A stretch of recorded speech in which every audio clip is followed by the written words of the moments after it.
نحمدہ و نصلی علی رسولہ الکریم۔ آن لائن اسلامک نالج کے معزز سامعین، السلام علیکم۔ آج ہم آپ کو بتائیں گے فرشتوں کی دعا حاصل کرنے کا آسان ترین طریقہ کیا ہے۔ وہ چھوٹے سے اعمال جس سے فرشتوں کی دعا اور اللہ سبحانہ و تعالیٰ کی رحمت واجب ہو جاتی ہے۔ فرشتوں کی دعا سے مراد یہ ہے کہ فرشتے کیونکہ معصوم ہوتے ہیں اور ان کی دعا انسانوں کے حق میں ضرور قبول کی جاتی ہے، اور ان کی دعا خاص طور پہ آخرت کے لیے ہوتی ہے، یعنی وہ جنت کو واجب کر دینے والی ہوتی ہے۔ تو آئیے ہم دیکھتے ہیں کہ فرشتوں کی دعا حاصل کرنے کا آسان ترین طریقہ کیا ہے، اور وہ کون سے اعمال ہیں جن کے ذریعے فرشتوں کی دعا حاصل ہو جاتی ہے۔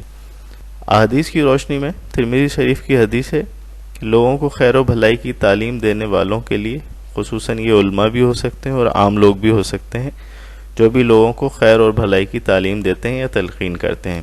اسی طرح اگلی صفوں میں نماز ادا کرنے والوں کے لیے فرشتوں کی دعا قبول ہو جاتی ہے، اور وہ فرشتے ان کے لیے دعا کرتے رہتے ہیں۔ باجماعت نماز کا انتظار کرنے والوں کے لیے، یعنی مسجد میں پہلے سے جو لوگ جا کے بیٹھ جاتے ہیں اور نماز کا انتظار کر رہے ہوتے ہیں، فرشتے مسلسل ان کے لیے مغفرت اور رحمت کی دعا کر رہے ہوتے ہیں۔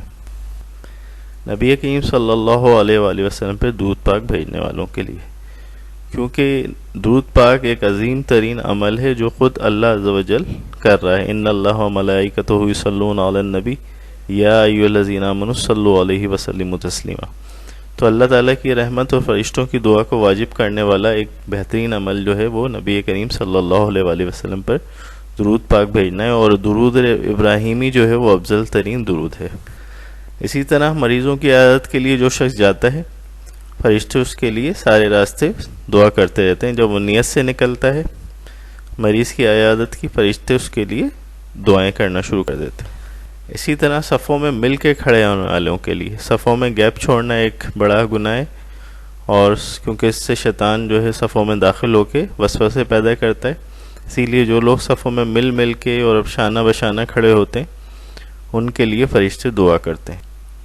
نماز سے فارغ ہو کے جائے نماز پہ بیٹھے رہنے، حتیٰ کہ وہ اٹھ جائیں یا بے وضو ہو جائیں، اس وقت تک جب تک وہ بیٹھے رہتے ہیں، ذکر و اذکار کریں یا نہ کریں، فرشتے ان کے لیے دعائیں مغفرت کرتے رہتے ہیں۔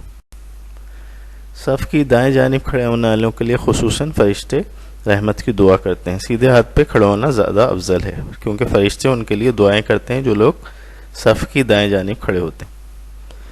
اگر ہماری ویڈیو پسند آئی ہو تو کائنڈلی چینل کو سبسکرائب کیجیے، بیل آئیکن کو کلک کیجیے، ویڈیو کو شیئر کیجیے زیادہ سے زیادہ، کیونکہ یہ ایک صدقہ جاریہ ہے۔ جزاک اللہ خیر۔